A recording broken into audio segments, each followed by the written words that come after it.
விநாயகனே வெவ்வினை வேறறுக்க வல்லான், விநாயகனே வேட்கு தணிவிப்பான், விநாயகனே மின்னிற்கும் மண்ணிற்கும் நாதன்ம தன்மையினர் கண்ணீர் பணிமென் கணிந்து, ஐந்து கரத்தனை ஆனை முகத்தினை இந்தி இளம்பெறை போலும் எயிற்றனின் நந்தி மகந்தனை ஞானக் கொழுந்தினை புந்தி இலைத்தடி போற்றுகிறேன் அடியேன். இனி கதம்பமஞ்சரி என்ற தலைப்பின் கீழ் என்னுடைய ஆன்மீக கருத்துகள் கூறலாம் என்று நினைக்கிறேன்.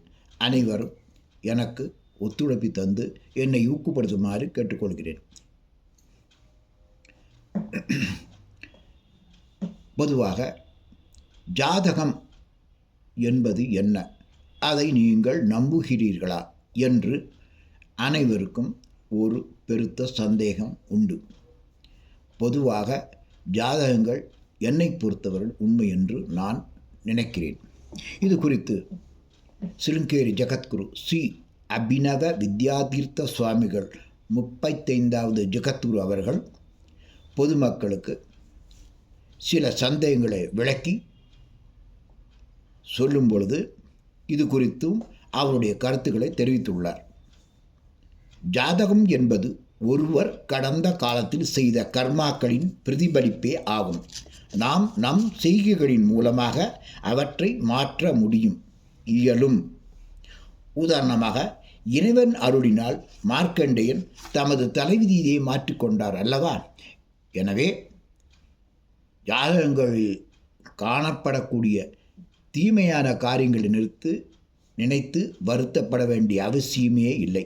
நாம் எவ்வளவு காலம் வாழ்வோம் என்பதை ஜாதகத்தின் மூலம் அறிந்தாலும் அதன் நீட்டிப்பை பகவான் அருளினால் மாற்ற முடியும்.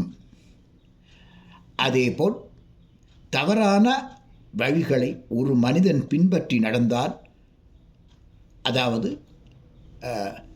மற்ற தீய செய்கைகளான குடித்தல் மற்றும் லாகிரி வஸ்துக்களை பயன்படுத்துதல் போன்றவற்றை செய்தால் அந்த மனிதன் நிச்சயமாக குறிப்பிட்ட காலத்திற்கு முன்பே இறக்க நேரிடலாம்.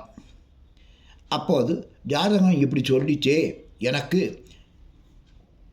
நான் தீர்க்காயுள் என்று கூறியிருந்ததே, நான் என்ன செய்வேன் என்று கவலை கொள்ளாமல் நல்ல வழிகளை உலகம் பழித்தது ஒழித்து விடின் என்ற கொள்கைக்கு இணங்க பகவானை எப்பொழுதுமே நினைத்து கொண்டிருந்தால் போதும், நமது ஜாதகத்தில் குறிப்பிட்ட தலை எழுத்துக்களையே மாற்றிவிட முடியும். இப்பொழுது எனக்கு இது குறித்து ஒரு செய்யுள், அதாவது கந்தர் அலங்காரம் என்ற செய்யுளின் உள்ள செய்யுள் நம்பர் 38 என்ற செய்யுள் நினைவுக்கு வந்தது.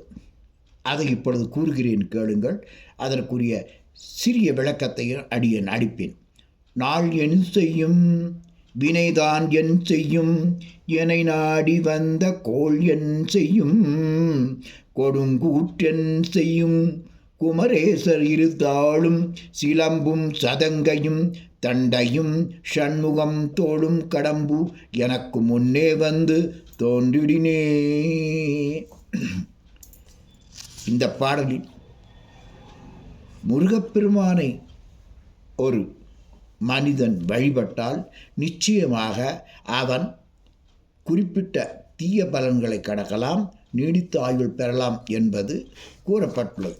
அதன் என்ன அர்த்தம் என்றால், குமரக்கடவுளின் இரு திருவடிகளையும் சிலம்புகளையும் சதங்கைகளையும் தண்டைகளையும் 6 திருமுகங்களையும் 12 தோள்களையும் அவர் அணிந்துள்ள கடப்ப மலர் மாலையை மனத்தில் இருத்தி மனமாற வணங்கினால் ஜாதகங்களில் உள்ள கிரகங்கள், நட்சத்திரங்கள், திதி, வாரம் போன்ற அனைத்தையும் நாம் வெல்ல முடியும். குமாரக்கடவுளை வணங்கும் மெய்யடியார்களை நாளும் கோளும் வருத்தாது. அவை வலிமை இழந்து ஒழியும். அதனால் எந்நாளும் இன்பமே என்று துன்பம் கொள்ள வேண்டிய அவசியமில்லை. பிடித்திருந்தால் உங்களுடைய விருப்பத்தை குறிப்பிடுங்கள். நீங்கள் சொல்லும் ஒவ்வொரு காரியங்களும் மேலும் மேலும் எனக்கு உற்சாகத்தை ஊட்டும். இது கன்னி முயற்சி, தவறுகள் இருந்தால் மன்னிக்கும்படி கேட்டுக்கொள்கிறேன். நன்றி, வணக்கம்.